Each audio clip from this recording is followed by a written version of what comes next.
प्रधानं सर्वधर्माणां जैनं जयतु शासनं जैनं जयतु शासनं। पंच परमेष्टि भगवान की जय हो। आचार्य श्री गुरुवर कुंद कुंद महाराज की जय हो। आचार्य श्री गुरुवर विद्यासागर महाराज की जय हो। परम उपकारी निर्यापक श्रवण मुनिपुंगव श्री सुधासागर जी महाराज की जय। आचार्य संघ की जय। विवेक बुद्धि कहती है कि मंजिल कितनी सुरक्षित है इस पर विचार होना चाहिए, लेकिन उसके पहले विचार होना चाहिए कि रास्ता कितना सुरक्षित है। हम रास्ते में ही सुरक्षित नहीं हैं तो मंजिल में कितनी ही सुरक्षाएं क्यों ना हो, वहां तक हम पहुंच ही नहीं पाए। बताते हैं कि सिद्धालय में सब सुरक्षाएं हैं, कोई कोरोना नहीं होता वहां। शास्त्रों में कहा है कि वहां कोई किसी प्रकार तीन लोक में उलट पुलट हो जाए तो भी उनको कोई फर्क नहीं पड़ता। कितना भी कुछ हो जाए, कुछ भी नहीं, वहां कोई असुरक्षा है ही नहीं, ऐसा सर्वज्ञ भगवान ने कहा। और हम लोगों को भी प्रतीति में आने लगा है। उसी बल पर तो हम लोग भी उसी तरफ बढ़ चुके हैं। लेकिन अभी एक बात उसके पहले विचारनी है कि ऐसे सुरक्षित सिद्धालय को जाने वाला रास्ता भी क्या इतनी सुरक्षित है? इतनी सुरक्षित है जितनी मंजिल है? ये विचार करो, ये सबसे बड़ी विचार है। मंजिल में कोई नहीं भटकता, सब रास्ते में भटकते हैं। मंजिल में कोई नहीं अटकता, सब रास्ते में अटकते हैं। मंजिल में कोई नहीं लुटता, सब रास्ते में लुटते हैं। मंजिल में कोई परेशानी नहीं है, भय नहीं है, रास्ते में भय होते हैं। इसलिए पहले तो हम ये निर्णय करें कि रास्ता है कोई ऐसा, जितनी मंजिल सुरक्षित है उतना ही रास्ता सुरक्षित है। बहुत खोजा कि ऐसा कोई सिद्धालय का सुरक्षित रास्ता मिल जाए जहां कोई रिस्क नहीं हो।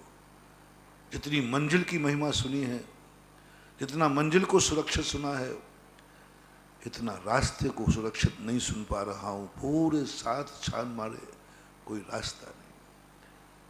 जितने रास्ते गए उस सब रास्तों में बहुत बहुत खतरा है। बड़े बड़े वीर, महावीर, बलवीर रास्ते में अटक गए, भटक गए। इतने महावीर योद्धा जिन्होंने अपने शरीर की श्याली ने बोटी बोटी करके खा गए तो भी नहीं हिले, वे भी सरवार सिद्धि में अटक गए।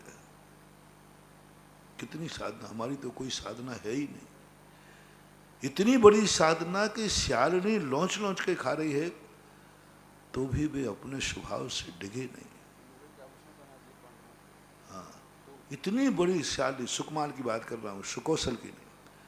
सुकमाल भी देखो कितने पूरे शरीर को लौंच लौंच के खाया, पर भी वे अपने भावलिंगत्व से गिरे नहीं। एक आसन पर बैठे उठे नहीं, फिर भी वो कितनी रिक्स है इस मोक्ष मार्ग में। इतने महान व शक्तिशाली जिनका प्रोटोकॉल इतना होता है, कौन है इस दुनिया में सुरक्षित जिसके करोड़ों करोड़ रुपया खर्च किए जाते हैं? उस संसद में भी सुरक्षा नहीं है। अभी कुछ वर्ष पहले संसद में एक हमला हुआ था। अब कौन स्थान सुरक्षित जहां संसद में करोड़ों करोड़ रुपया हर साल खर्च होता है, पर डे का खर्च होता है, वो स्थान सुरक्षित नहीं है। अब दुनिया में कौन सुरक्षित है? जो मुनिराज सुरक्षित नहीं, सुकौशल महाराज सुरक्षित नहीं, पांडव जो महान योद्धा, पांडव महान योद्धा जो किसी प्रकार के डर से नहीं डरे, लव कुश रह गए, वो नकुल और सहदेव रह गए, अटक गए। कितना सुरक्षित है मोक्ष मार्ग। और मोक्ष मार्ग को जब देखते हैं तो तुम्हारे संसार मार्ग से ज्यादा असुरक्षित है मोक्ष मार्ग। बहुत सारे मुनिराज कभी कर्म की चपेट में आकर भ्रष्ट हो गए, कर्म में चपेट मारी, कर्म की चपेट ऐसी लगी, चले थे बहुत उमंग भर करके, गए थे बड़े पुरुषार्थ के साथ। जिस समय साधु मोक्ष मार्ग पर जाता है बड़ा बैरागी होता है। दीक्षा के दिन के वचन सुनो, दीक्षा के दिन की सामयिक देखो, दीक्षा के दिन का प्रतिक्रमण देखो, दीक्षा के दिन का पूरी दिन भर की चर्या देखो, एक दिन पहले की और एक दिन तक। फिर धीरे धीरे क्या हो जाता है, संसार में यही होता है, धीरे धीरे, सभी का नहीं, कुछ लोगों का, धीरे धीरे उसका मूल्यांकन कम होता होता होता भ्रष्ट हो जाता है। दीक्षा के समय भ्रष्ट नहीं था, दीक्षा के समय मन इतना चंचल नहीं था, दीक्षा समय आंखें बुरा नहीं देखती थी, झुकी हुई रहती थी आंखें। एक दिन पहले ही से साधु की दीक्षा लेने वाले की आंखें झुकने लग जाती हैं, लेकिन दीक्षा के दिन के बाद फिर खुलने लग जाती हैं। एक जबान नहीं निकलती थी बोलने के लिए, बाद में बोलने लग जाता है, फिर सब कुछ होने लग जाता है। धीरे धीरे धीरे करके जीरो पर पहुंच के कई भावलिंगी मुनि राजों को भ्रष्ट होते देखा है। शास्त्रों का तो प्रमाण है ही, भावलिंगी 11वें गुण स्थान में पहुंचने वाले, यथाख्याचारित को छूने वाले भ्रष्ट हो गए। अब ये कर्म ही पहली बात तो सबसे बड़ी खतरा है अपनी जिंदगी में, अपने खुद के किए हुए कर्म, अपने खुद की हुई भूल हमारे लिए कब किस समय इस ऊंचाई से नीचे गिरा दे, कुछ नहीं कर सकते। कब गिरा दे, यथाख्याचारित वाले को गिरा दिया। हम क्या अपने कर्मों पर भरोसा करें? यथाख्याचारित 11वें गुण स्थान में रहने वालों को कर्म की मार से, वो तो बुद्धिपूर्वक नहीं थे, वो तो अबुद्धिपूर्वक ध्यान थे, लेकिन कर्म ने उनको ऐसा पछाड़ा कि सीधे मिथ्यात्व में गए, मिथ्यात्व में मर कर नरक और निगोद चले गए। परम भावलिंगी संत अब कौन सुरक्षित है? जिनकी इतनी विशुद्धि थी वे 11वें गुण स्थान से गिर गए। जिनके भावलिंग ऐसे थे, एक पूर्व कोटि वर्ष तक भावलिंगी रहे संत, 2 बार श्रेणी मार चुके,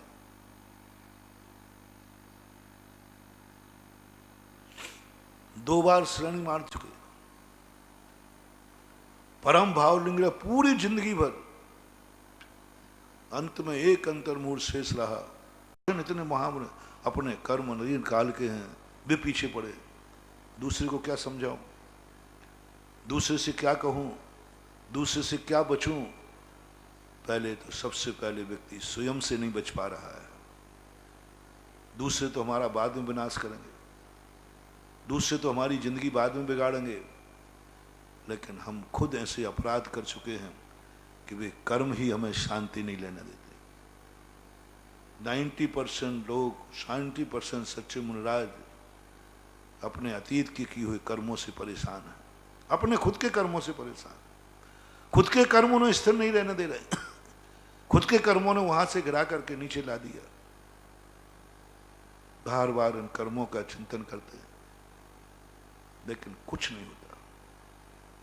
एक कर्म उदय में आ जाए, थोड़ा सा ज्ञानावर्णी कर्म उदय आ जाए, सारे पुरुषार्थ जिंदगी भर के एक क्षण में खत्म हो जाते हैं। थोड़ा सा पित्त बढ़ जाए ज्ञानावर्णी कर्म का, सब दर्शनावर्णी मोहिनी आ जाए, असाता वेदनी आ जाए, तो बड़े बड़े समंत्रभद्र महाराज जैसे जो भावलिंगी संत थे, महान उद्भट आचार्य थे, कर्मों ने उनको भी पछाड़ कर मुनि पद छोड़ना पड़ा, मुनि पद छोड़ना पड़ा। परम भावलिंगी संत थे समंत्रभद्र महाराज। कौन है? किसने उनको भ्रष्ट कर दिया? कोई दुनिया की ताकत थी?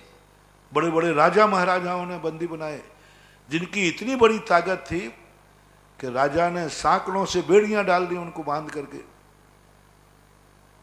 लेकिन वो भी बंदी नहीं बना पाए, वो भी उनको धर्म से च्युत नहीं कर पाए।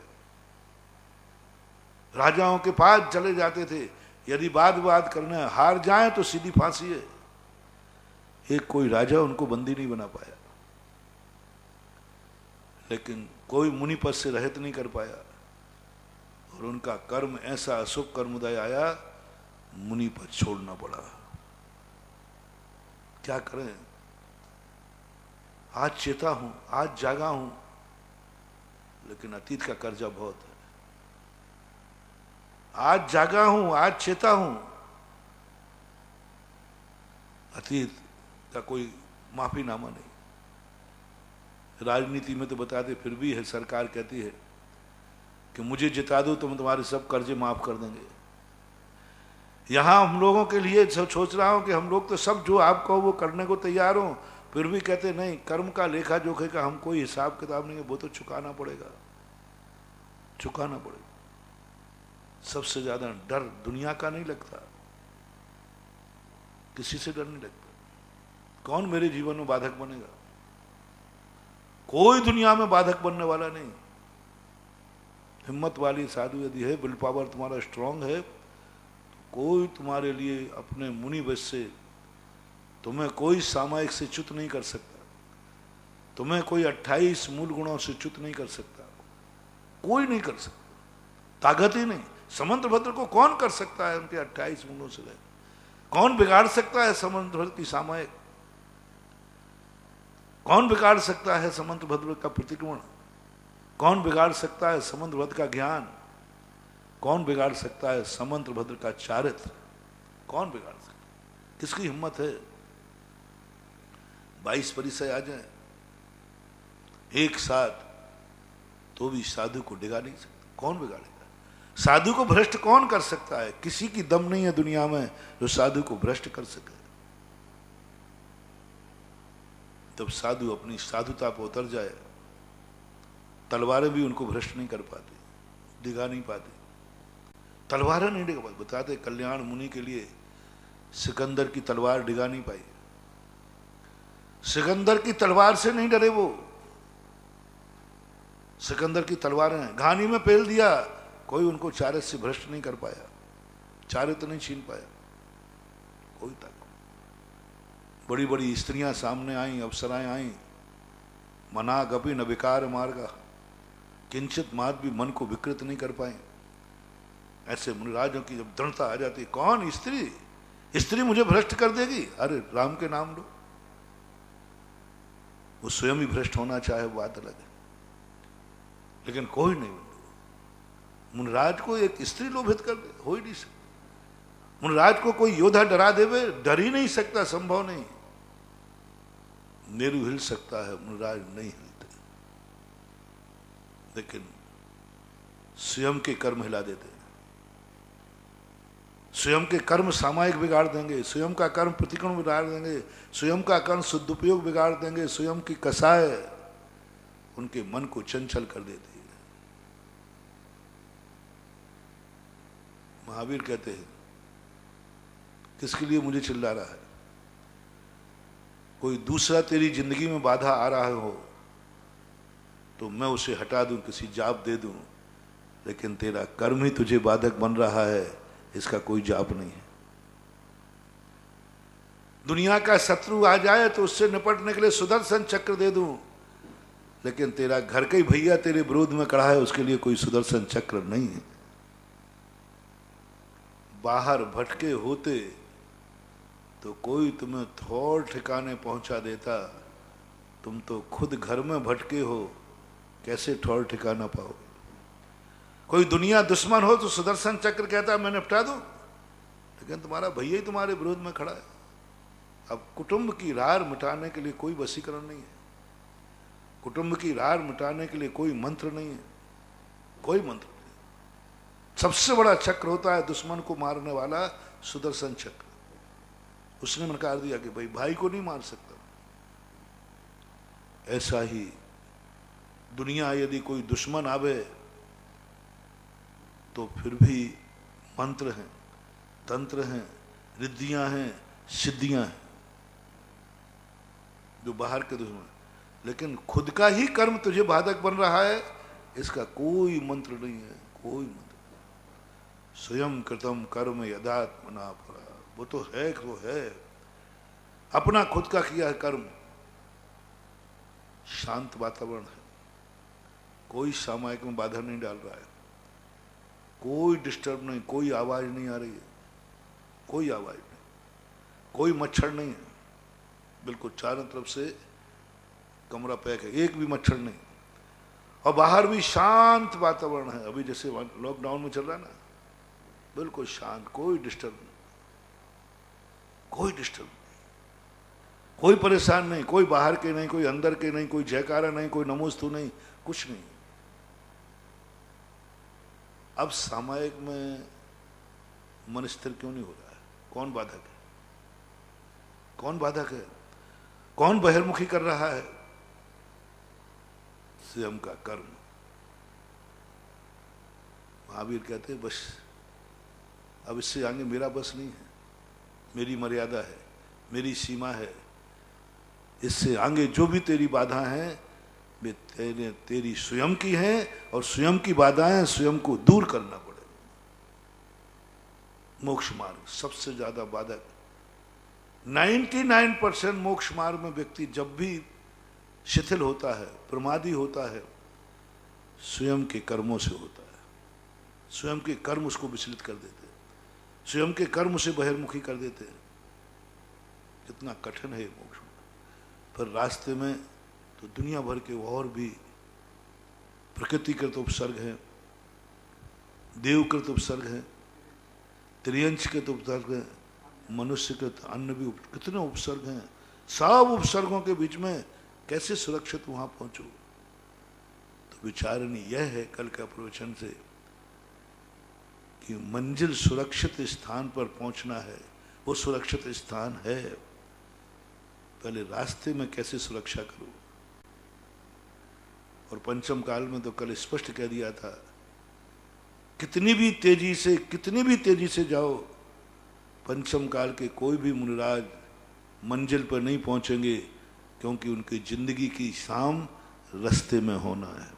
कल बहुत बढ़िया उदाहरण दिया था, रेस्ट हाउस खोज लो, रेस्ट हाउस खोज लो। रेस्ट हाउस में रुकना पड़ेगा तुम्हें। पंचम काल के हर मुनि को रेस्ट हाउस में रुकना है, क्योंकि वो मंजिल पहुंच ही नहीं पाएगा। कितनी प्रयास करो, कितनी तेजी से जाओ, सिद्धालय नहीं मिलने वाला। रास्ते में रेस्ट हाउस है। अब रेस्ट हाउस की रात खतरनाक है।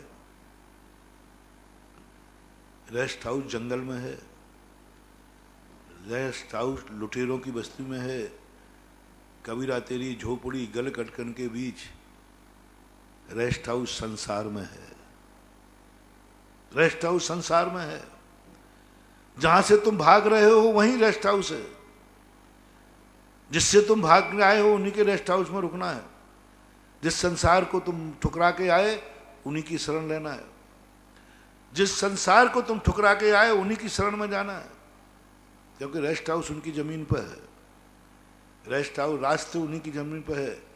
दो चीजें खतरनाक महानुभाव, एक तो रेस्ट हाउस जो बद्ध का है वो संसार में है, चतुर्गति में है, मार्गणाओं में है, रुकना पड़ेगा। तुम कहाँ, इसलिए मैं कह रहा हूं मुनि बनते ही तुम दुनिया से बिगाड़ के मत जाना। पंचम काल के जीवों को खास तौर से कहा, तुम ये मान के मत जाओ जैसे धर्मशाला का कमरा छोड़ते हो, अब मुझे इसमें थोड़ी रहना, गंदा करके छोड़ के जाओ, गंदा कर दो, मुझे खुद इसमें थोड़ी रहना थोड़ी है, अब तो मैं छोड़ के जा रहा हूं। ये आदत तुम्हारी बहुत गंदी आदत है। ये आदत तुम्हारी आदत, यदि तुम्हारी मुनि बनोगे, मोक्ष जाने के मोक्ष मार्ग पे चलोगे, तो इस संसार को गंदा करके जाओगे, बुरा करके जाओगे, बुराई करके जाओगे, झगड़ के जाओगे। मुझे लेना देना क्या है घर वालों से, मुझे क्या लेना क्या है इन संसार से, मुझे क्या लेना देना पुण्यहीनों से, मैं तो मोक्ष जा रहा हूं। महानुभाव सावधान, अभी एक रात व्यतीत करना है रेस्ट हाउस में, और वो रेस्ट हाउस जो है वो इसी संसारी व्यक्तियों का है, संसार में है। वो कह देंगे तुम अभी क्या गालियां दे के आया था। और रेस्ट हाउस में जाने के पहले मोक्ष का रास्ता बंद पूर्वक होता है। मोक्ष का रास्ता संसार में से ही निकलता है। कहाँ से निकलोगे?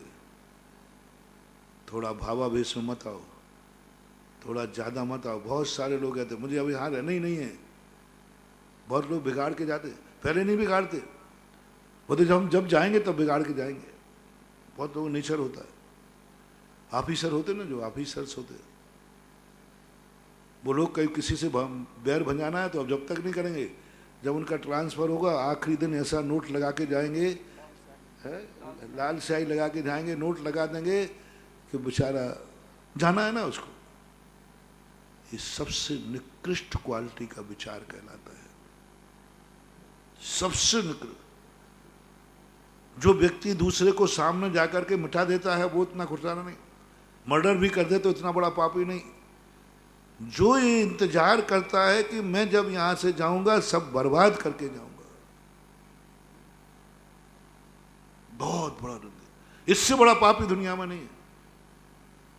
मिटा के जाओ। मुझे नहीं तो किसी को नहीं, मैं सुख से नहीं तो कोई सुखी नहीं, मैं शांति नहीं तो किसी को शांत नहीं रहना। जो मुझे मिटाएगा मैं उसको मिटा दूंगा। मैं नहीं तो दुनिया नहीं, एक बहुत बड़ी कमजोरी है। मैं नहीं तो दुनिया नहीं। इस नीति को हर नीतिकार ने निंदा की।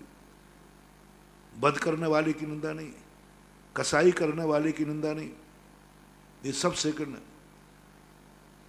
जितने कसाई हैं ये सब इससे निकृष्ट है। उससे ज्यादा निकृष्ट है कसाई है, मांसाहारी है, क्योंकि वे कुछ ना कुछ लक्ष्य लेकर चले, आजीविका करने के लिए चले, पेट भरने के लिए चले हैं, इंद्रिय की लंपटता पूरी करने के लिए चले। लेकिन ये तो कहता है कि मैं नहीं तो दुनिया नहीं, मैं मिटा के जाऊंगा। इस व्यक्ति की कभी सदगति नहीं हुई। ये है तीव्र अनंतानुबंधी कसाय। तीव्र अनंतानु नियम से मिथ्या दृष्टि ही जानना। जब जब तुम्हारे मन में ये भाव आवे, किसी भी क्षेत्र में, अभी नहीं बोलता हूं, जब मैं एक घर छोड़ूंगा तब बोलूंगा, तब मिटा के जाऊंगा, रोड पे खड़ा करके जाऊंगा इसको। किसी भी क्षेत्र में हो महानुभाव, मेरा कहना है चाहे भली तुम कितने ही पाप कर लेना, लेकिन कभी ये गंदा पाप मत करना। ये गंदा पाप मत करना। जो करना है आज कर देना, जो बर्बाद करना है आज मिटा दो। आज गुस्सा आया है आज निपटा दो। लेकिन नहीं, आज नहीं निपटाऊंगा, अभी तो मुझे यहीं रहना है, तो तुम बहुत भूल कर रहे हो। यानी ये कहलाते हैं अनंतानुबंधी का वासना काल। उससे अच्छा तो वो है कि आज गुस्सा आया उसने निपटा दिया, आज क्रोध आया झापड़ मार दिया, आज बात आई गाली देकर नक्की कर दिया। लेकिन ये तो कसाय मान गया, अनंतानुबंधी कसाय। जब मैं जाऊंगा तब निपटाऊंगा। लगातार चल रही मानो, बहुत खतरनाक चीज है। किसी भी क्षेत्र में, जैसे मान लीजिए आप व्यापार करते हो, उसमें भी, आप नौकरी करते हो उसमें भी, आप राजा हो उसमें भी, आप मरने लगे हो। अभी नहीं बोलूंगा, मरने के पहले मैं ऐसे वसीयतनामा लिख के जाऊंगा, मैं अंतिम, अभी तो नहीं करूंगा, मरते समय करूंगा, क्योंकि मुझे मरना है, फिर दुनिया में जो कुछ होना है तो होता रहे। ऐसा भाव नहीं करना। जो करना है जीते जी करो, होश में करो, अच्छे दिनों में करो, आज कर डालो। करना ही है तो, या तो करो ही मत कोई पाप, करो ही मत कोई गलत काम, नियम कर लो, हम गलत नहीं, लेकिन करना ही है तो तुरंत कर डालो। जो करना है उसको ये कह के मत टालो।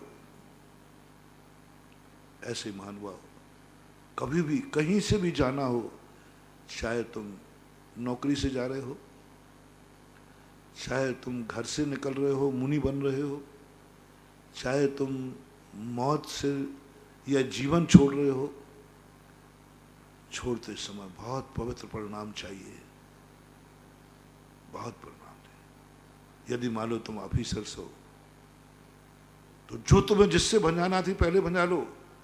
जब मैं ट्रांसफर होगा तब देख लूंगा मैं। नहीं, उस दिन बहुत विशुद्ध परिणाम रखना। विदाई समारोह है, बहुत पवित्र रखना। उस दिन किसी की जिंदगी मत बिगाड़ना, क्योंकि तुम्हारी एक नई जिंदगी शुरू हो रही है, तुम एक नए स्थान पर जा रहे हो। किसी की जिंदगी बिगाड़ के मत जाना, किसी की जिंदगी बना के जाना, किसी से बना के जाना। हो सके तो उस दिन कहना, आज मैं जा रहा हूं, किसी की जिंदगी बना के जाऊंगा। जिंदगी भर की मेरी कसाई थी, आज मिटा के जाऊंगा।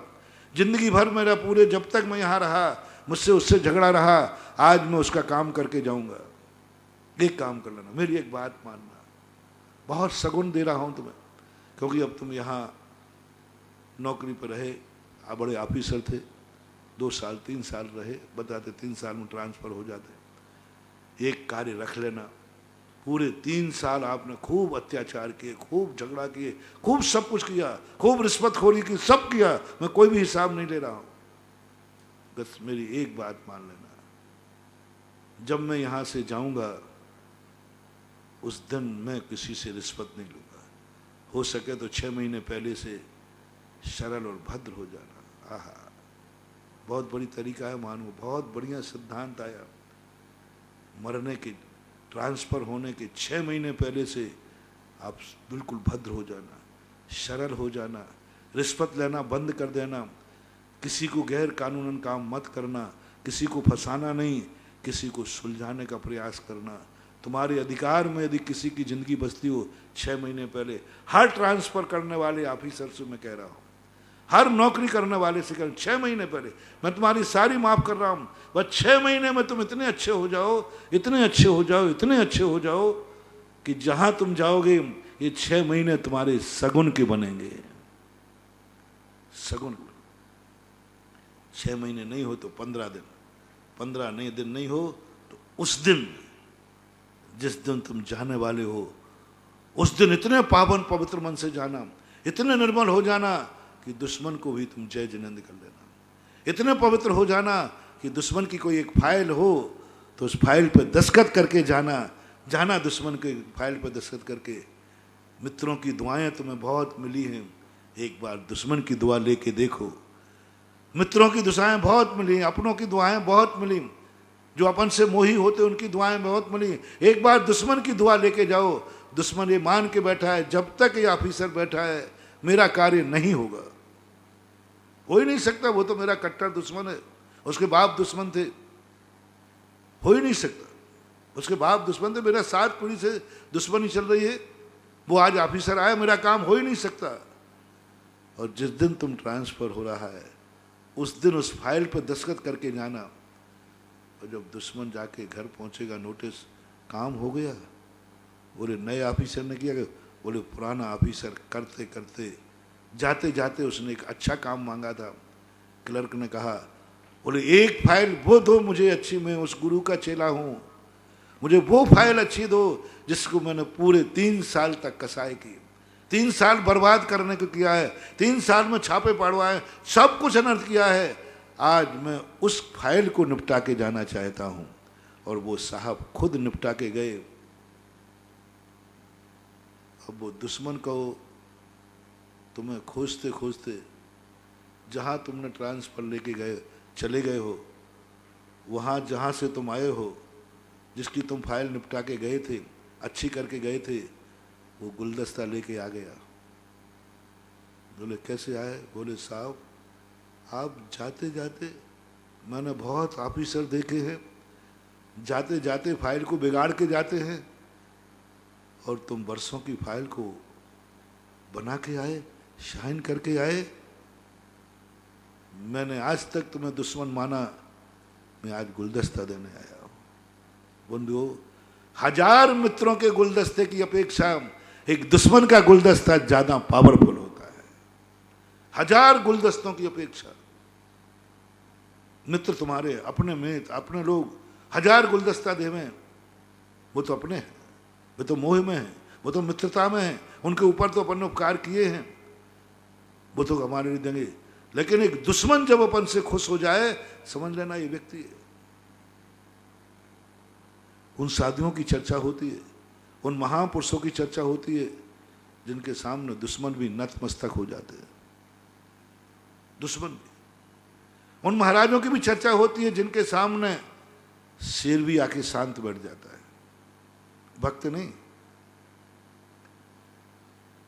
देखो हमारे सामने मेरी साधना का अतिशय देखना, मैं अपनी साधना का चमत्कार दिखाऊं। मैं बहुत चमत्कारी साधु हूं। क्यों? मेरे भक्त मेरे सामने सदा हाथ जोड़े बैठे रहते हैं। कौन? मेरे भक्त सदा शांत बैठते हैं, शांत बैठते हैं। देखो कितने बिल्कुल ऐसे हाथ जोड़े बैठे रहते, अर्घ चढ़ाते, पूजा करते। मेरे भक्त देखना मेरा क्या चमत्कार, जैसा कहो वैसा करते। कितनी बड़ी मूर्खता बोली मैंने। और यदि कोई साधु के सामने आकर परम दुश्मन, मुनि विरोधी सिंह मान लो, और मुनिराज को देखते ही सिंह यदि शांत हो जाए, तो बोलो दोनों में से चमत्कारी महाराज कौन है? भक्त शांत बैठ गए उनके ही के जो शेर बैठ गया उनके। पद्म पुराण में आता कि भरत रामचंद्र जी के भैया एक हाथी बिछुड़ गया, कोई के बस में नहीं आया, और भरत को देखकर वो शांत हो गया। लोगों ने बड़ी जय जयकार हो। महानुभाव, आपकी और हमारी वो चर्या होना चाहिए जहां दुश्मन भी शांत हो जाए। भक्तों को प्रभावित करने वाली चर्या नहीं, दुश्मन को प्रभावित करने वाली चर्या हो। भक्तों को प्रभावित करने वाली बात नहीं, ऐसा आचरण हो, ऐसी क्रिया हो, ऐसा कुछ अपन को करना है जिससे दुश्मन भी नतमस्तक हो जाए। मुनि भक्तों को बनाना, ये तो अंधे होते हैं। मुनि भक्त तो अंधे होते हैं। वे तो हमारे में कितने दुर्गुण भरे रहे, कितनी कमियां भरी रहे, वो तो भक्त हैं तो हैं, दुश्मन हो जाए। एक साधु हुआ है आचार्य श्री के संबंध में, सबसे बड़ी विशेषता आचार्य श्री के और आचार्य श्री के संघ के साधुओं के वो भक्त कम हैं जो पीढ़ी दर पीढ़ी मुनि भक्त हैं।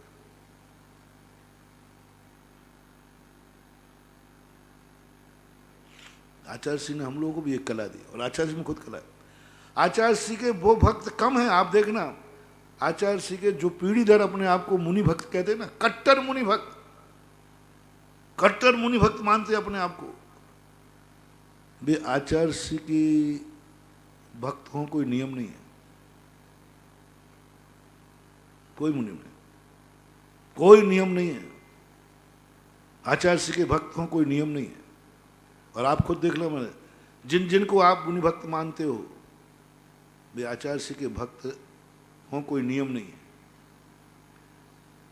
लेकिन आचार्य भक्त तो नहीं बने, लेकिन आचार्य श्री ने अपनी इतनी चर्या की, जो मुनि विरोधी थे, जो मुनियों को फूटी आंख से नहीं देखते थे, मुनियों को गालियां देते थे, मुनियों के दर्शन नहीं करते थे, मुंह फेर लेते थे, आज सबसे ज्यादा आचार्य श्री के भक्त वे मुनि विरोधी हैं जो आचार्य श्री को देख करके सच्चा चौथे काल का मुनि मानने लगे।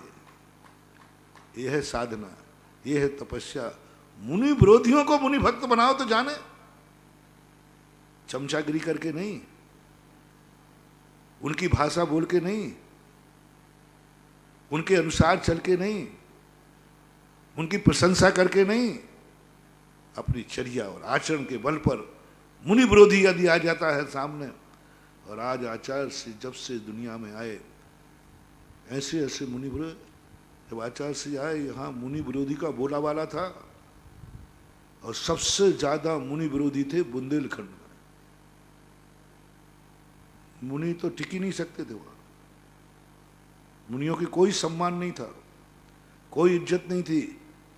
मुनि महाराज माज जाते थे तो वंदना करके निकल आते थे। एकाध चतुर्मास से ज्यादा कोई भी मुनि ने बुंदेलखंड में कोई टिक नहीं पाया, बुंदेलखंड में कोई नहीं टिक पाया। जाते थे मुनिराज घूमे और निकल आते थे, क्योंकि वहां मुनि विरोधियों का बोला वाला था, पंडितों का बोला वाला था। और ये हवा फैली थी कि पंचम काल में मुनि है ही नहीं, और मुनि के प्रति बहुत ज्यादा, बुंदेलखंड में सबसे ज्यादा मुनि विरोधी थे। मुनियों को मुनि भी जाने में कांपते थे, मुनि भी लुटते थे बुंदेलखंड में। मुनि महाराज भी लुटते थे बुंदेलखंड में, जिनके पास गाड़ी घोड़ा होती थी। हाँ, यानी बुंदेलखंड साधुओं को लूटने में सबसे बड़े डाकू थे, और किसी को नहीं। आप लोगों को नहीं लूटेंगे, चिंता मत करना। साधुओं को लूटते थे। साधुओं के पास माल मिला नहीं और बुंदेलखंडी बस सेंध लगा के निकाल देगा। मैंने भी एक महाराज को लूटा था। मैंने नहीं लूटा था, बड़े लोगों ने हम लोगों से लुटवाया था महाराज को। उनके गाड़ी घोड़ा थे, किया था, वो पूरी नहीं बता रहा हूं, कोई मतलब नहीं। है ना, बुंदेलखंड में जब साधु जाते थे तो सब सामान वामान कोटा छोड़ के जाते थे, गाड़ी घोड़ा सब, क्योंकि उनको मालूम है कि लौट के बुंदेलखंड वाले पूरा पूरा सब छुड़ा लेते थे। बुंदेलखंड, एक बार लालू के यहाँ एक व्यक्ति ने चोरी की, जोक था, तो चोरी करने के बाद उसका सब लूट लिया, सब लूट लिया, कपड़े भी उतार, अंडरवियर बनियान बचा। वो कहता साहब आपके राज्य में लालू के पास पटना पहुंचा, बोले साहब मैं तो लुट गया, आपके देश में लुट गया, मेरा सब लुट गया, किराया बिस्तर सब चला गया। लालू कहता झूठ बोल रहे, आप मेरे बिहार में नहीं लुटे हो। बोले साहब लुटा हूं। बोले वो बिहार के डाकू नहीं होंगे, गारंटी है बिहार के डाकू नहीं थे। बोले क्या सबूत, कैसे बोल रहे हैं आप, में से बिहार के ही थे। बोले बिहार के होते तो ये अंडरवियर बनियान कैसे बच गया। अंडरवियर बनियान कह रहे थे, बिहार का डाकू तो अंडरवियर बनियान भी नहीं छोड़ता है, ये छोड़ा है, इसका अर्थ वो डाकू बिहार का नहीं है। मुझे मिल जाए तो सबसे पहले तो झापड़ ही मारूंगा मैं। क्या, बस यही बुंदेलखंड की नियत थी कि बुंदेलखंड में कोई साधु जाए और गाड़ी घोड़ा लेके जाए और वापस आ जाए तो लोग कहते तुम बुंदेलखंड नहीं गए हो, बुंदेलखंड की वंदना तुमने की नहीं। बोले क्यों, बुंदेलखंड की वंदना करने वाले के पास ये सब कुछ बचेगा ही नहीं, वहां तो सब लूट लेते, सब छीन लेते, पीछे का मंडल नहीं छीनते।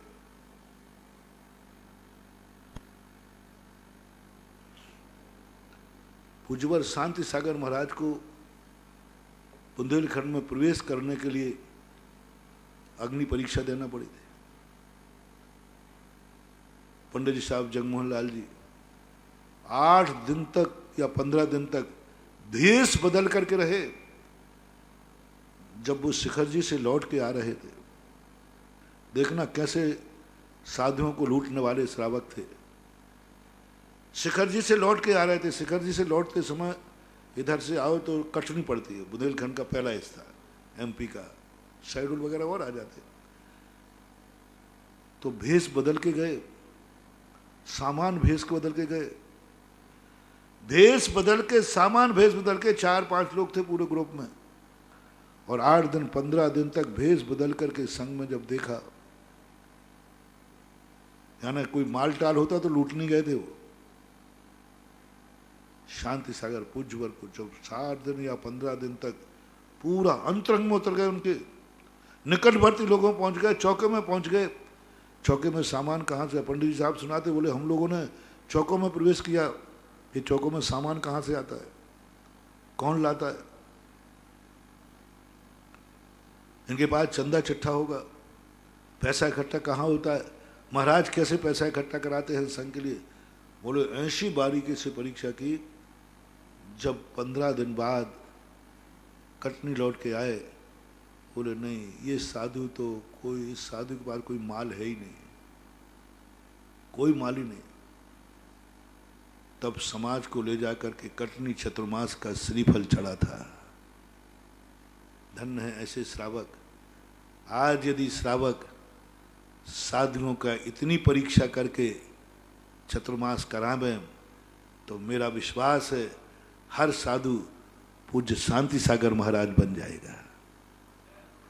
तुम्हारी बदौलत नहीं बन पा रहा है। साधु के चतुर्मास का भेष बदलो, साधु के संगों में जाओ, जिनके चतुर्मास कराना है, जिनको अपने नगर में बुलाना है, जिनको अपने प्रांत में आना है।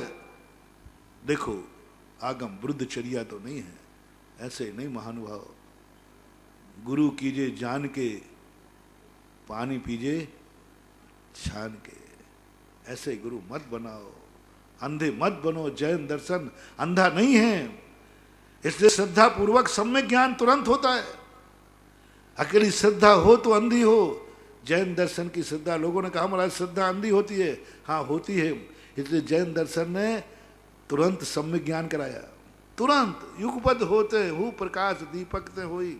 इधर सम्यक दर्शन का होना, उधर सम्यक ज्ञान का होना, एक समय बढ़ती है। और सम्यक ज्ञान किसे बोलते हैं? खुली आंख हो, साधु की परीक्षा करो, चतुर्मास करा रहे हो, गुरु बना रहे हो, आहार दे रहे हो, करो थोड़ी परीक्षा करो, ऐसे ही मत करो।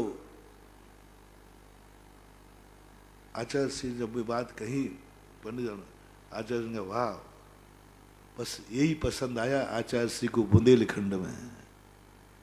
अनेक कारणों में एक कारण ये है कि बुंदेलखंड के भक्त अंधे नहीं थे, अंधे नहीं होते हैं, वे साधु को भी देख करके परखते, परीक्षा करते। आचार्य श्री इतने मुस्कुराए और पंडित जी को अपना, वाह पंडित जी वाह, यानी बुरा नहीं लगा। आचार्य जी ने डांटा नहीं, तुम साधु की परीक्षा करते, तुम्हारी ये औकात नहीं। आचार्य ने कहा ये हो जाए तो साधु कभी भ्रष्ट नहीं होगा, साधु कभी परिग्रही नहीं होगा, साधु कभी।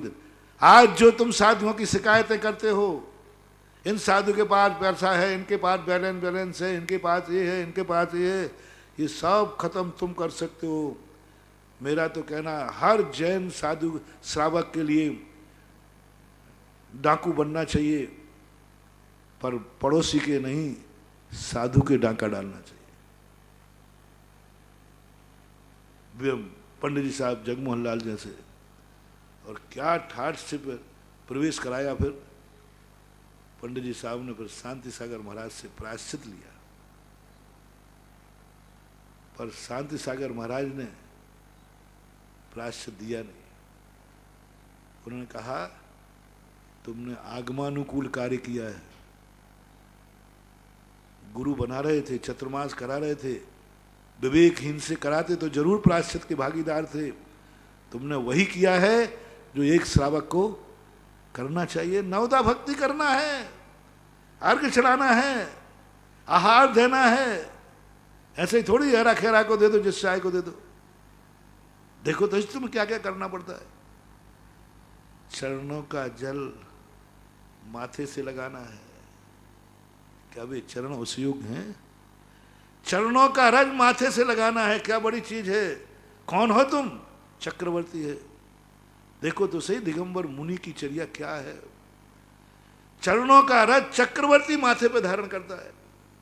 नवदा भक्ति में आता है ना, परिक्रमा लगाना, पूजा, चलते, इतना सब कुछ करना है महानुभाव। ओ प्यारे मुनि भक्तों, पिछी कमंडल वाले तुमको लाखों प्रणाम। और वहां जाकर के फिर जो चतुर्मास हुआ, ऐतिहासिक चतुर्मास, वहां से प्रभावना शुरू हुई है पूज्यवर शांति सागर महाराज की।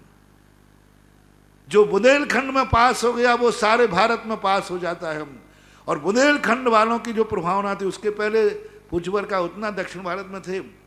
बुंदेलखंड में जब प्रवेश द्वार पर पूरे बुंदेलखंड ने सुना कि पंडितों की नगरी में शांति सागर महाराज ने, पूज्यवर ने सम्मान पाया, बस सारा पूरा उत्तर भारत टूट पड़ा। इतनी पब्लिक उस चतुर्मास में पहुंची, बताते एकमात्र कारण से कि पंडित जी साहब ने उनको कह दिया, मैंने सब कुछ देख लिया, महाराज पिछी कमंडल वाले हैं, कुछ नहीं है इनके पास, कोई मतलब भी नहीं है इनको। गीसालाल जी वगैरह थे बॉम्बे वाले, लेकिन वो उनसे कोई लिप्त नहीं, कौन है कौन नहीं है। तो ऐसी चर्या, ऐसी स्थितियां होना चाहिए। अब ये परिस्थितियां जब सामने आती हैं, साधु को इसको तैयार रहना चाहिए। अपना प्रसंग था, चर्या वह है जो मुनि विरोधी भी झुक जाए। बुंदेलखंड की बात कर रहा, बुंदेलखंड सबसे ज्यादा मुनि विरोधियों के लिए। बिहार के श्रीफल चढ़ते थे बुंदेलखंड में, कोई साधु आ जाए तो कहते इधर से निकल जाना, यानी दुर्भाग्य मानते थे मुनियों का प्रवेश, दुर्भाग्य मानते थे मुनियों का प्रवेश, मंदिरों के ताले डलवा देते थे।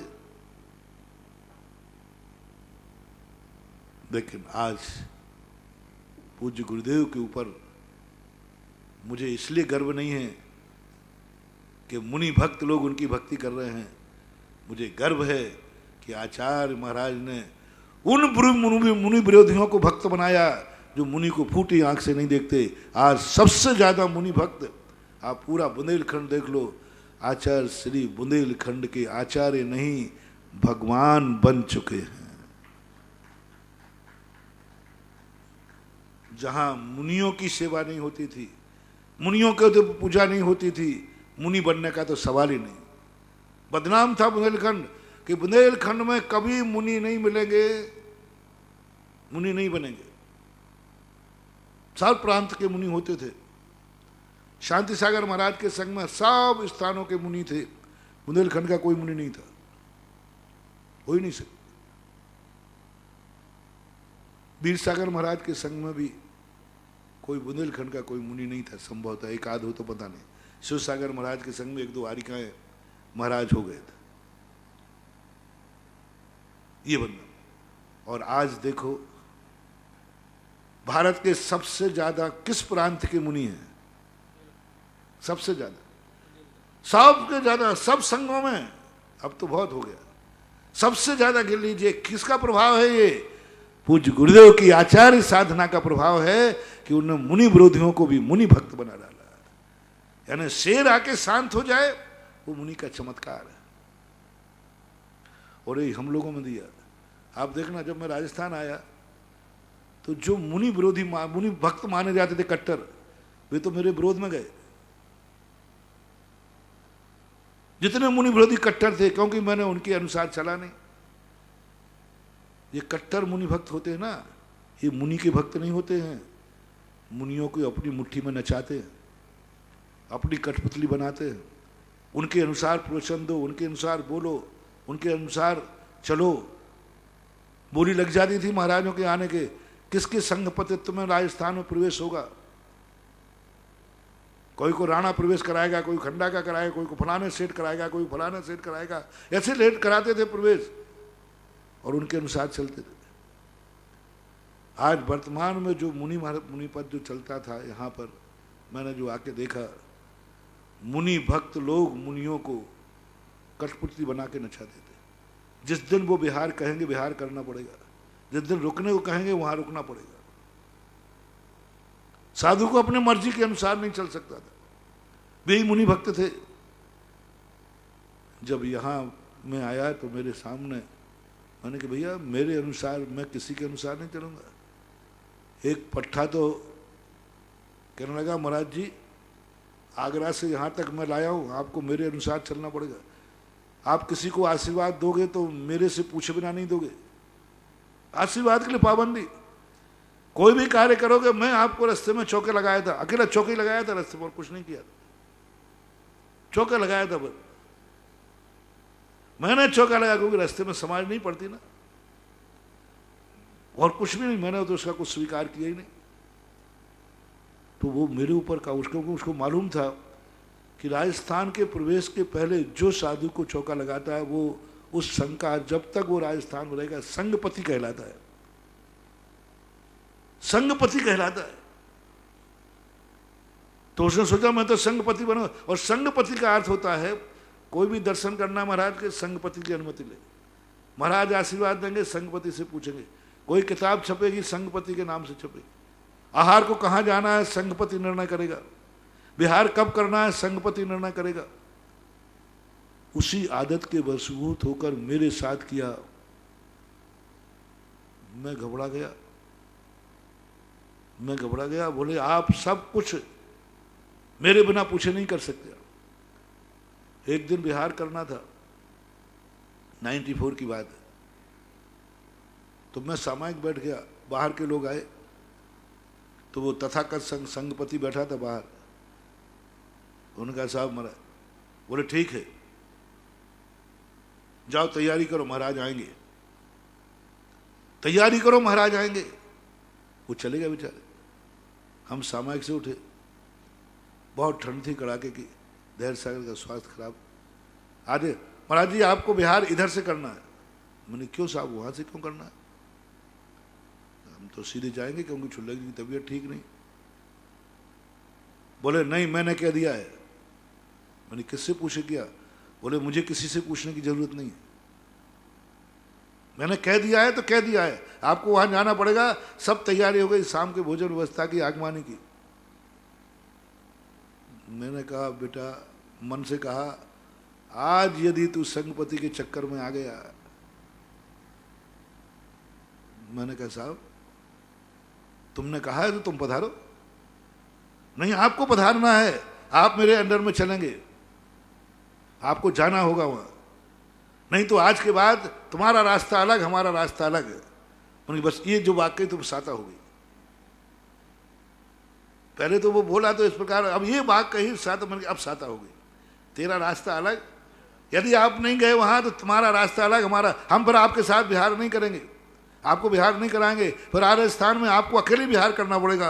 अरे मैंने कही मैं घुट रहा था, अच्छा रहा, कम हवा तो ले लूंगा। मैंने कही पधारो साहब, और जिस रास्ते से मुझे जाना था मैं गया, मैं नहीं गया वहां। वो कहता ठीक है, वो भाग गया, चला गया, और इतनी कसाई बना ली उसने, वो कसाई बन रहा, वो बहुत कसाई बन रहा, फिर वो आया ही नहीं। मैंने कोई फर्क नहीं पड़ता, वो एक गया, आज राजस्थान में जी रहा। गुरु का दिया हुआ संस्कार, राजस्थान में आज तक कोई भी साधु इतने समय नहीं टिक पाया।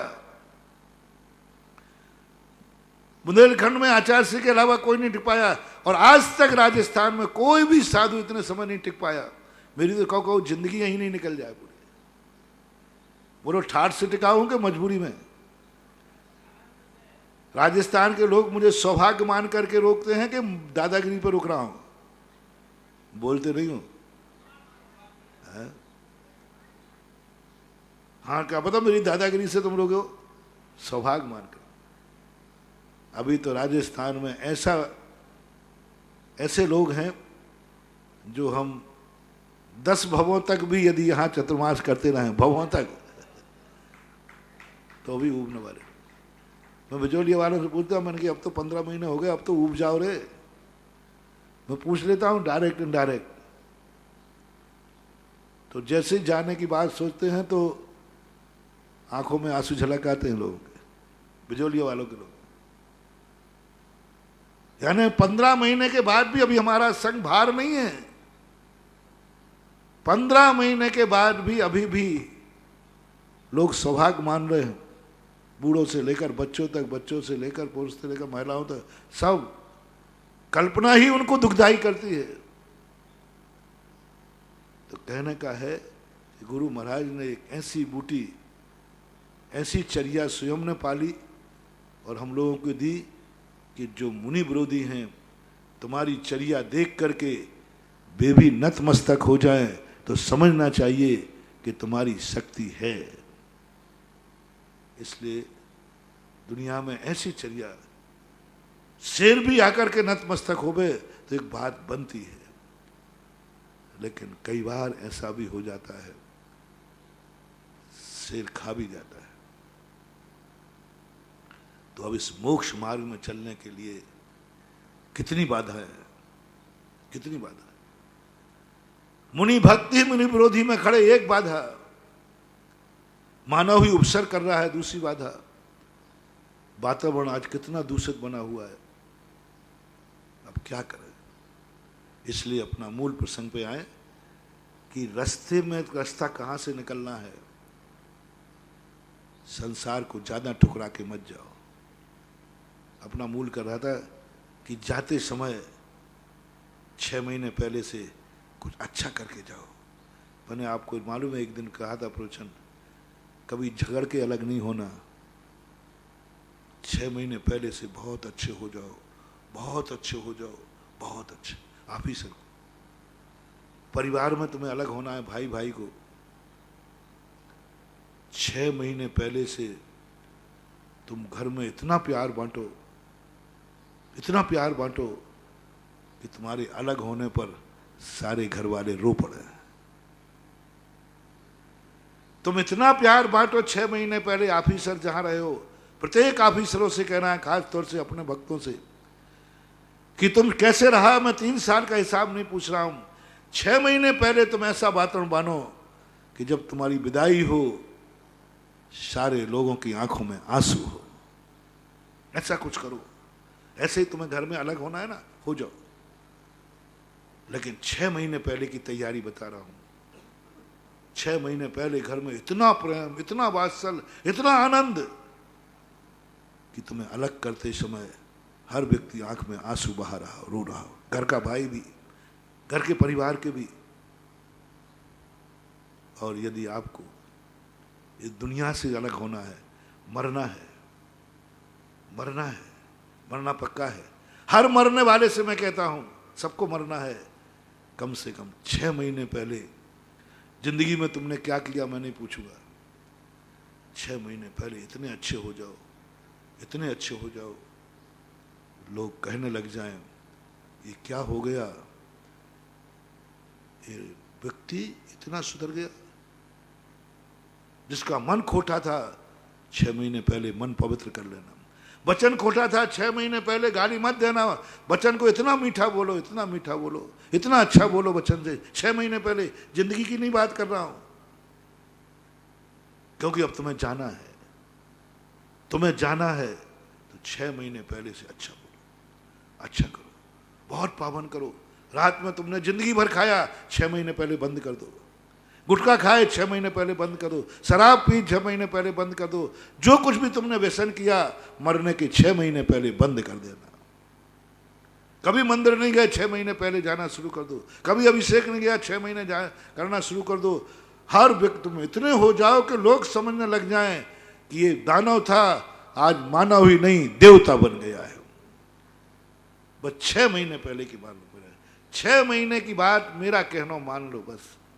बनारसी दास ने भी लिखा कि 6 महीने की बात कह रहा हूं। देखो जिंदगी भर तुम्हारी बात के लिए मैं, मात मरने के 6 महीने पहले तुम बिल्कुल निर्मल, मन भी निर्मल, तन भी निर्मल, वचन भी निर्मल, सब कृत निर्मल। और जब तुम मरो, बताते हैं कि मरने वाले की गति कौन सी हुई है, रोने वालों से पता कर लो कि कितने रो रहे हैं, कौन कौन रो रहा है। पड़ोसी भी रो रहा है कि नहीं, नगर भी रो रहा है कि नहीं, कौन रो रहा है, किसकी आंख में आंसू हैं। 6 महीने पहले साधुओं के लिए भी कहा, 12 साल का टाइम दिया वैसे हम लोगों को, फिर भी 6 महीने का समय। साधु से कहा कैसा भी कुछ किया हो, उत्तमार्थिक प्रतिक्रमण, ये क्या है उत्तमार्थिक, अंत में सब कुछ निर्मल हो जाओ, ऐसी चर्या कर लो, उन 6 महीनों में सब कुछ होता है। देवताओं के बराबर 6 महीने का जो चित्रण किया ललितांग का, महाबल आदिनाथ के जीव का, बहुत सुंदर वर्णन महापुराण में आया। जब ललितांग देव मरने की स्थिति आ गई तो विषाद को प्राप्त हो गया, बहुत खेद को प्राप्त हो गया, मेरा सब छूटेगा, मेरा सब छूटेगा। उनकी देवी थी, आखिरी देवी थी स्वयं प्रभा, वो विषाद को प्राप्त हो गया। सामानिक जाति के देवों ने उन्हें संबोधन किया, सामानिक जाति के देवों ने, कि तुम सागरों पर्यंत रहने के बाद भी आज भी विषाद कर रहे हो। संबोध का समय नहीं, ये 6 महीने जो तुम्हारी माला मुरझाई है, ये 6 महीने पहले जो तुम्हें वार्निंग दी गई है, यही तुम्हारा पुण्य है। मरने का समाचार जिस व्यक्ति को मिल जाए, उससे बराबर पुण्यात्मा कोई नहीं कि मैं मरने वाला हूं। देवताओं को मरने का पहले 6 महीने पहले उनको समाचार मिलते, माला मुरझा जाती है, शरीर मिलान पड़ जाता है। माला अकेले नहीं मुरझाती, शरीर में भी कांतिहीन हो जाते, कपड़े भी कांतिहीन हो जाते, कुंडल भी कांतिहीन, मुकुट भी कांतिहीन हो जाता है, और लोग भी व्यवहार करना छोड़ देते हैं, सम्मान करना। सबसे बड़ी बात कही, उस देवता का जब 6 माला मुरझाते ही सब, जैसे जिस ऑफिसर का पता चल गया कि ट्रांसफर होने वाला है, फिर क्लर्क भी नहीं सुनते, चुनाव आते ही नेता की कोई नहीं सुनता, बोले बस जाने वाला ऐसा अपनी पृथ्वी पर होता है, ऐसे ही वहां देवता में उनका कोई मान ही नहीं करता, सम्मान नहीं करता, कोई नहीं देखता, मरने वाला है तो 6 महीने बाद निपट जाएगा। लोग अपमान करना शुरू कर देते हैं देवताओं का, क्योंकि अभी जा रहा है, इससे लेना देना क्या है। तब सामान्य जाति के देव ललतांग को संबोधित करते हैं, ये तुम्हारा अपमान नहीं कर रहे हैं, ये दुनिया का स्वरूप है। ललतांग देव बोधि को प्राप्त होता है और अंत में 5.5 महीने लगे समझाने में, सामान्य देवों को समझाने में, उसके गम को दूर करने में विषाद। जब 15 दिन शेष बचे तब ललतांग देव ने सब वैभव छोड़ करके चैत्यालय में जाकर पूजा शुरू कर दी। पूरे स्वर्गों में जाकर के सब अकृत्रिम चैत्यालयों की वंदना की 15 दिन में। और आखिरी दिन जिस दिन आया, 16वें स्वर्ग की वंदना करने गया। 16वें स्वर्ग की उसने अंत भावना हुई कि मुझे 16वें स्वर्ग में जो देव हैं, अकृत्रिम चैत्यालय हैं, उनकी वंदना करना। और 16वें स्वर्ग के देवों की वंदना करने गया और वहीं मंदिर में ध्यान लगा के बैठ गया, मूल शरीर से नहीं, विक्रिया से, लेकिन देवताओं। और वहीं पर 16वें स्वर्ग के चैत्यालय में ध्यान लगा करके उसने अपने शरीर को विलय प्राप्त कर दिया। यानी 6 महीने में जिंदगी बहुत लंपटी था, बहुत रागी था, निदान बंद करके गया था ना वो तो। लेकिन उस 6 महीने में उसकी जिंदगी सुधर गई।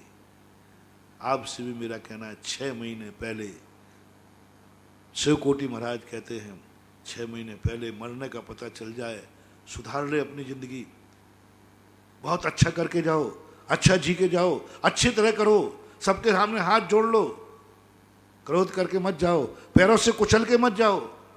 देखो क्या बात कही, मरने के पहले अब मर ही रहा हूं, सबको कुचलते हुए जाओ। नहीं, मरने के पहले खम्मामी सब जीवाणाम सभ्य जीवा कुंद, सबसे क्षमा मांग के जाओ, बड़ों से भी, छोटों से भी, सबसे क्षमा मांगो। दुनिया कहे कि कितना विनयशील था, छोटे भी कहे कि देखो मेरे से भी क्षमा मांगी थी उतने बड़े महामुनिराज ने, पेड़ पौधे भी कहे, कीड़े मकोड़े भी कहे, हमसे भी क्षमा मांगी महामुनिराज ने। ये चर्चा होना चाहिए। यानी कहने का अभिप्राय ये है कि जिस दुनिया से तुम जाना चाहते हो उस दुनिया को गंदा करके मत छोड़ना। जिस दुनिया के बीच में से तुम जाना चाहते हो उनसे बुराई लेके मत जाना, झगड़ा करके मत जाना, क्योंकि अभी तुम मंजिल में नहीं पहुंचे हो, रास्ते में है, और रास्ता दुश्मन के घर के सामने से निकलता है। बोलो, ये मुनि प्रत का रास्ता किनके दरवाजे से जा रहा है? असैमी गृहस्थ के दरवाजे, गृहस्थ के दरवाजे जा रहा है। इन श्रापकों से, दुनिया से इतनी घृणा मत कर लो, अभी तुम्हें जरूरत पड़ेगी आहार की, अभी जरूरत पड़ेगी तुम्हें बिहार की। इनसे इतना घृणा मत करो, क्योंकि तुम्हारा मुनिप्रत का रास्ता गृहस्थों के घर से जाता है। इतना तुच्छ मत समझो गृहस्थों को, इतनी उपेक्षा मत करो, उनको पैर की जूती मत समझो। कहो मुझे तुमसे लेना देना क्या है, कोई मतलब नहीं, मैं तो मोक्ष जा रहा हूं। जिनवाणी कहती है बहुत बड़ी भूल कर रहे हो साहब आप।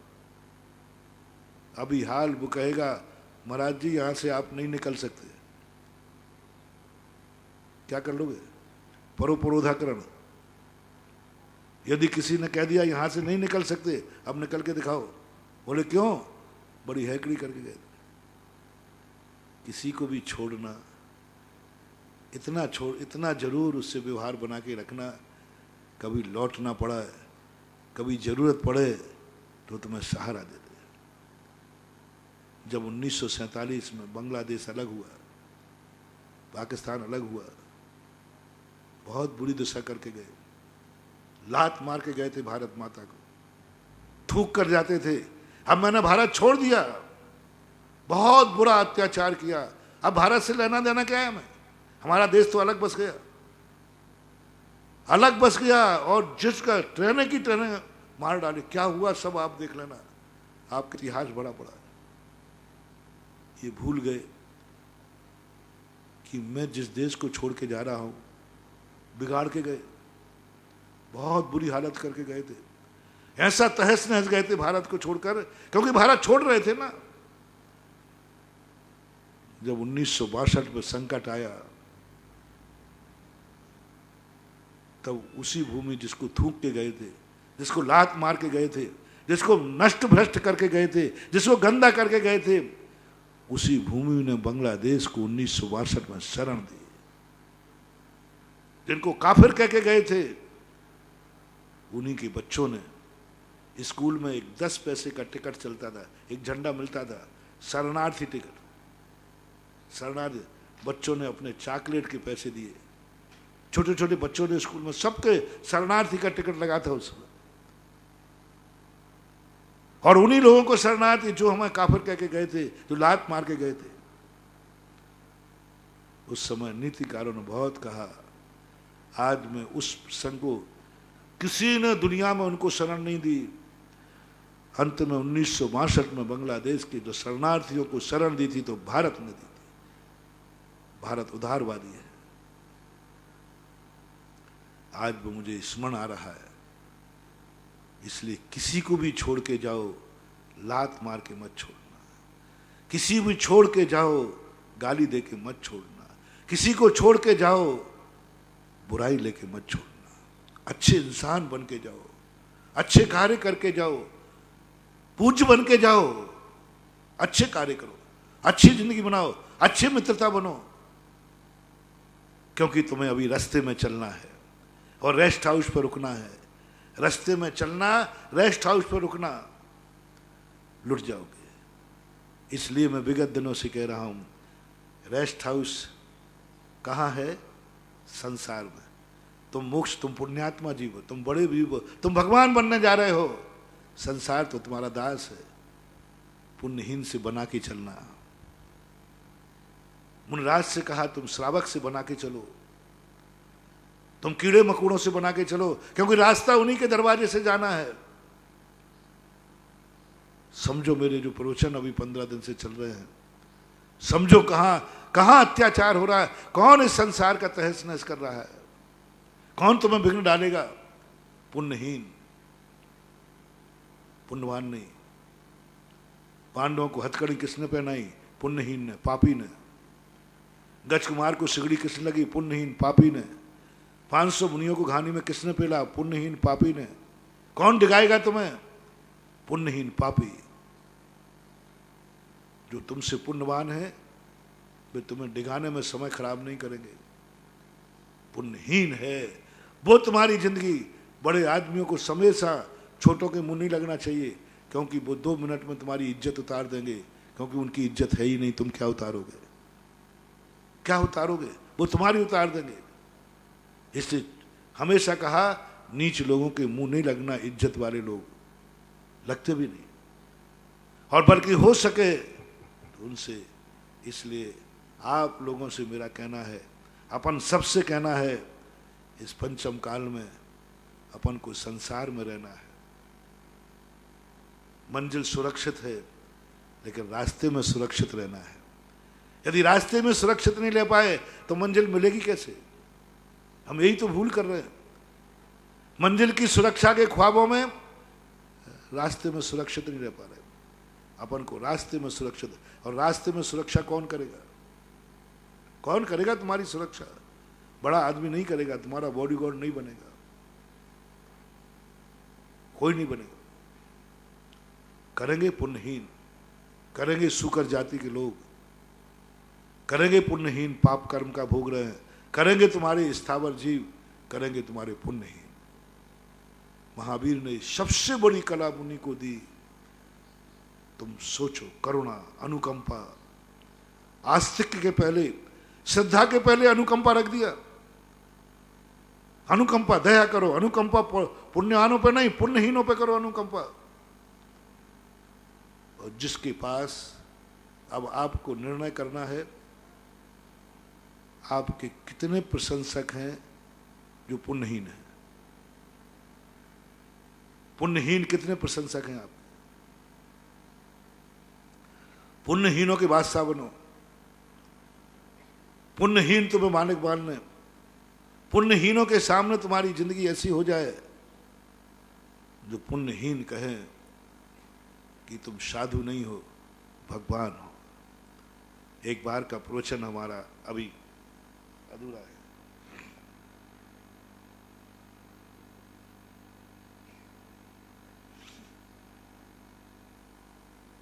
भगवान कौन बनेगा? मरने के बाद जो भगवान बनता है, उसके पहले वो जीते जी पहले दुनिया का भगवान बनता है। दुनिया का भगवान। क्या तुम्हारी जिंदगी में तुम, और पुण्यवान तो तुम्हें भगवान मानने वाला है नहीं, ये तो पक्का मानना। सिद्ध परमेष्ठी तो तुम्हें सिद्ध भगवान मानेंगे नहीं, पक्का है। तुम्हें कोई भगवान मान सकता है तो पुण्यहीन मान सकता है। सिद्ध भगवान तो तुम्हें बड़प्पन देंगे नहीं, कोई छोटा ही पुण्यहीन तुम्हें बड़प्पन दे सकता है। पुण्यवान तो तुम्हारी जयकार बोलेंगे नहीं, कोई पुण्यहीन ही जयकार बोल सकता है। पुण्यवान तो तुम्हें उच्चासन पर बैठा लेंगे नहीं, पुण्यहीन ही कोई तुम्हें उच्चासन दे सकता है। फैसला कर लो, पुण्यहीन।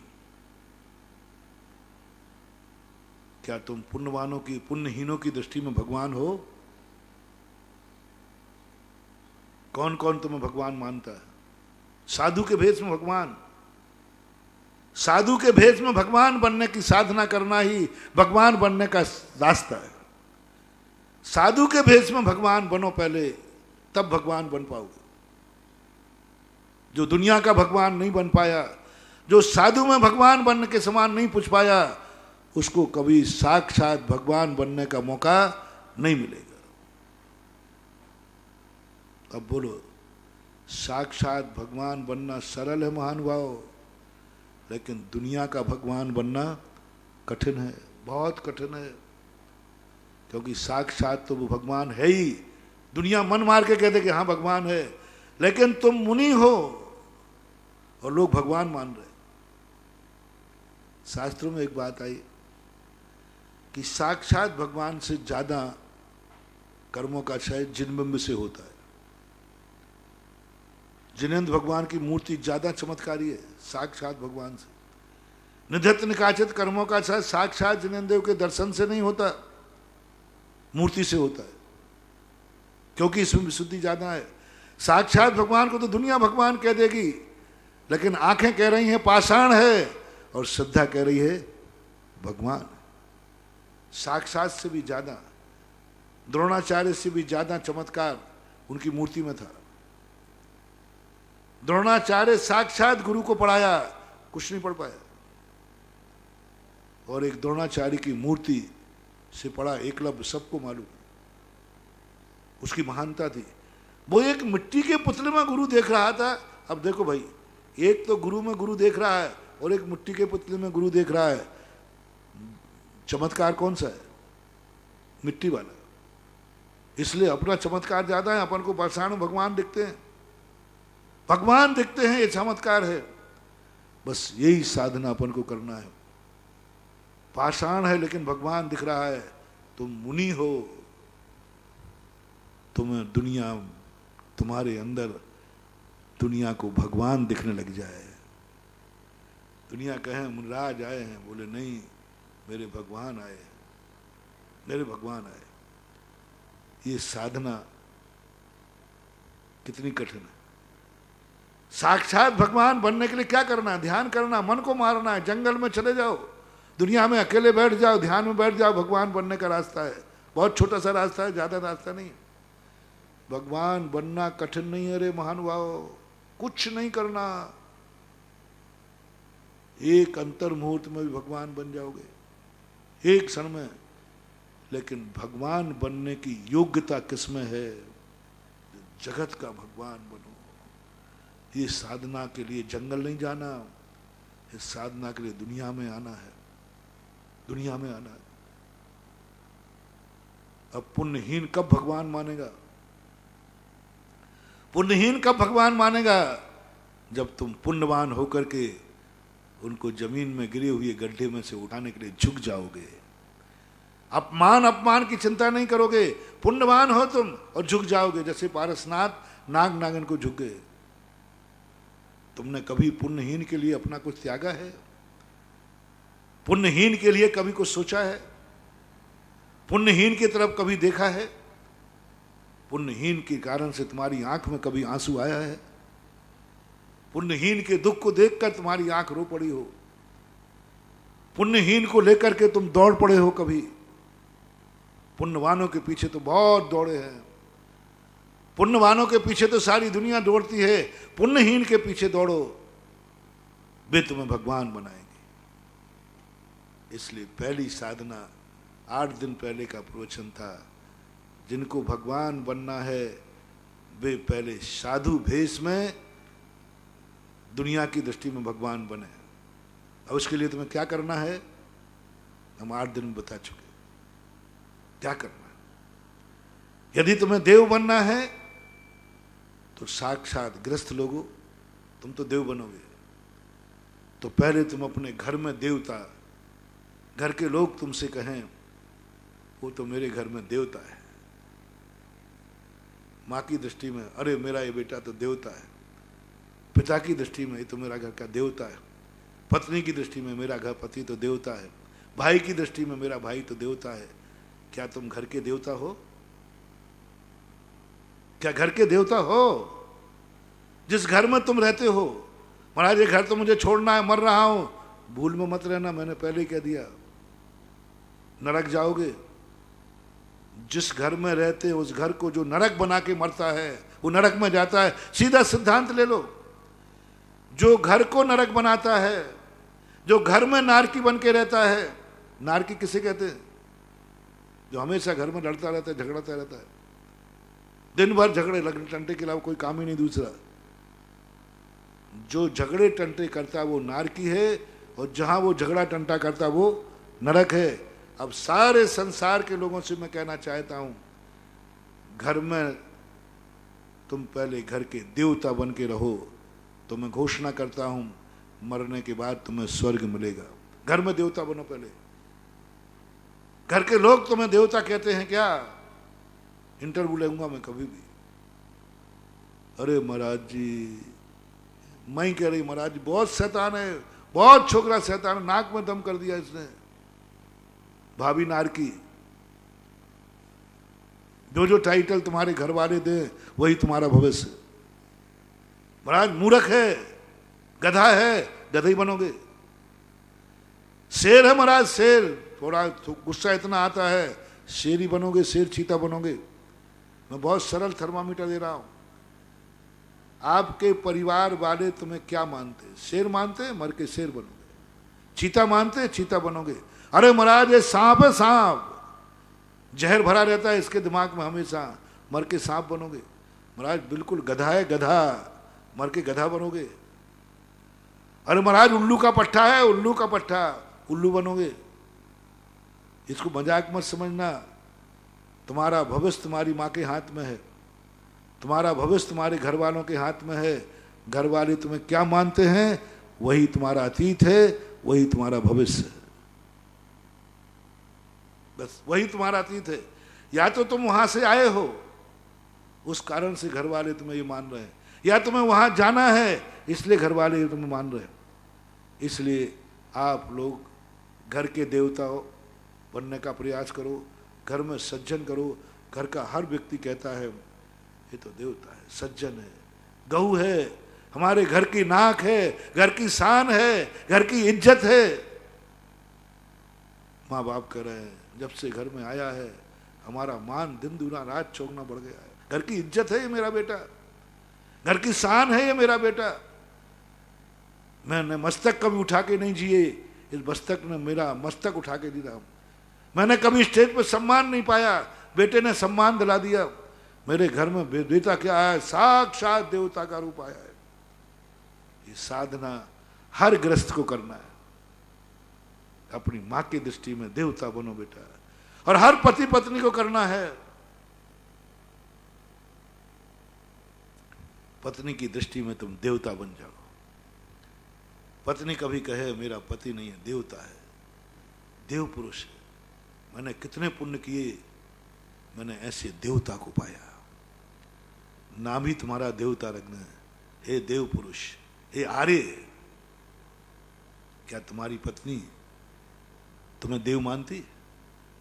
क्या उसकी दृष्टि में देव हो? यदि पत्नी की दृष्टि में नारकी हो तो बिल्कुल निश्चित समझना तुम नरकों में ही पड़ोगे, और पत्नी की दृष्टि में देव हो तो नियम से स्वर्ग में जाओगे। पत्नी को देख लो, आप किसका नाम लो, बेटे का देख लो। अब माँ बाप बेटे की दृष्टि में क्या है? बेटा कहता है मेरे माँ बाप, ओह मेरे माँ बाप साक्षात देवता हैं। मैं तो भगवान से ज्यादा अपने माँ बाप को पूछता हूं। माँ बाप ही मेरी पूजा है, माँ बाप ही मेरे भगवान हैं, माँ बाप ही मेरी जन्नत है, माँ बाप ही सब कुछ है। मैंने कितना पुण्य किया। क्या बेटा तुम्हें देवता मान के पूछा है? बेटा कह रहा है कि मेरी पूजा माँ बाप हैं। जाओ, ऐसे माँ बाप मर करके जो बेटे की दृष्टि में देवता हैं, वो मर करके माता पिता नियम से साक्षात देव बनेंगे। अब आइए और बड़े देवता, जितने बड़े देवता बनते जाओगे। पड़ोसी की दृष्टि में आप क्या है? पड़ोसी की दृष्टि में यदि आप देवता हैं तो और बड़े देव। नगर की दृष्टि में आप क्या हैं? और बड़े देव। सारे मुल्क की दृष्टि में क्या हैं? देवता। और गुरु की दृष्टि में तुम क्या हो? गुरु की दृष्टि लो और बड़े देवता। सम्यक दृष्टि देवता। सम्यक दृष्टि देवता बनना है तुम्हें तो गुरु की दृष्टि में क्या हो? गुरु तुम्हें क्या मानते हैं? ओहो, ये गृहस्थ नहीं है, ये तो गृहस्थी में है। चेले उपश्रेष्ठ मुनि। इसकी चर्या तो देखो, मुनियों जैसी चर्या है। कितना भद्र परिणामी है, कितना ज्यादा। यदि गुरु की दृष्टि में तुम देवता बन गए तो मर करके स्वर्गों में सम्यक दृष्टि देवता बनोगे। फैसला आपको करना है। और यदि आपने जहां रहते हो उसको स्वर्ग बनाना है, पहला शुरुआत करो, घर को स्वर्ग बनाना है, फिर शुरुआत करो मोहल्ले को स्वर्ग बनाना है, फिर शुरुआत करो नगर को स्वर्ग बनाना है, फिर शुरुआत करो तीर्थ क्षेत्रों को स्वर्ग के अकृत्रिम चैत्यालय बनाना है। कैसे बनेंगे? इन मंदिरों को, इन तीर्थ क्षेत्रों में ऐसा बनाओ इन क्षेत्रों को कि लोग राग द्वेष से रहित, झगड़े टंटों से रहित। कमेटियों वाले राग द्वेष कर रहे हैं, इनसे मंदिरों के अतिशय घटते हैं। जिस कमेटी में जितने राग द्वेष करने वाले होंगे, अहंकारी होंगे, तू मैं करेंगे, मेरे से नहीं पूछा, मेरे से नहीं पूछा, मेरा कुछ गाँव, इनका अंदर से अतिशय घटते हैं। जो मंदिरों के विकास को देख करके इसलिए जलते हैं कि मेरा नाम नहीं होगा, वो करेगा तो मुझे कौन पूछेगा। मंदिरों के अतिशय घटने वालों का मूल कारण, सबसे बड़े पापी है वो व्यक्ति जिनके कारण मंदिरों के अतिशय घटते हैं। और मंदिरों के अतिशय सबसे पहले कोई घटाने वाला है तो कमेटी। इस कमेटी में कॉम्बिनेशन कितना है, इस कमेटी में संगठन कितना है। जब जब कमेटी में पदों के लिए लड़ाई हो जाए, मुझे कोई पद नहीं मिला, मेरे लिए आगे नहीं हुआ, मेरा पदाधिकारी होकर मेरी कोई पूछी नहीं है, उतने ही ज़्यादा मंदिरों का अतिशय घट रहा है। कमेटी वालों से मेरा बहुत अच्छी तरह से निवेदन है, मेरा दुश्मन भी है तो उससे कहना है, कभी पद के लिए, तीर्थ क्षेत्र के पद के लिए कभी लड़ना मत, बर्बाद हो जाओगे। तुमने क्षेत्र को राजनीति का अड्डा बना रखा है, तुमने पदों के लिए बना रखा है। अरे यहां सेवक बनाया जाता है, पदाधिकारी नहीं बना जाता, और तुम पद के लिए लड़ रहे हो। तुम्हें पद नहीं मिला तो बुराई कर रहे हो। ध्यान रखना, एक दिन ऐसा पुण्य क्षय होगा कि तुम घर के पदाधिकारी भी नहीं रहोगे, यानी घर के मुखिया भी नहीं रह पाओगे। घर में भी तुम्हारा कोई पद नहीं रहेगा, ना तुम बेटा रहोगे, ना बेटा पद रहेगा, ना बाप का पद रहेगा, ना मामा का पद रहेगा, ना नाना का पद रहेगा। सारे पद खत्म होकर के तुम मात्र एक अकेले निपट बचोगे, क्योंकि तुम मंदिरों में पदों के लिए लड़े थे। पदों के लिए तुमने नर्क बना दिया, पदों के लिए तुमने हंगामा मचा दिया। समाज में पार्टी बंदी कर रहे, ग्रुप कर रहे हैं, ग्रुप बना रहे। आज जिसकी पार्टी हार जाती है, जिसको पद नहीं मिलते हैं, देखो कितनी कसाई करते हैं। बहुत करुणा दया करके कह रहा हूं रे, ऐसा पुण्य क्षय होगा, कल आंसू पहुंचने वाला नहीं मिलेगा। निधत्त निकाचित कर्म है ये। जो मंदिरों को पद न मिलने पर बुरा मानते, मंदिर ही आना छोड़ देते, ग्रुप बनाना शुरू कर देते, तहस नहस करते। समाज से मेरा कहना है, ऐसे लोगों को मंदिरों से दूर करना, उनको पदों पर मत बैठालना जो पदों के लिए मरते हैं, पदों के लिए लड़ते हैं, पदों की चाहत करते हैं। ये मंदिरों को बर्बाद कर देंगे, नहीं मानूंगा।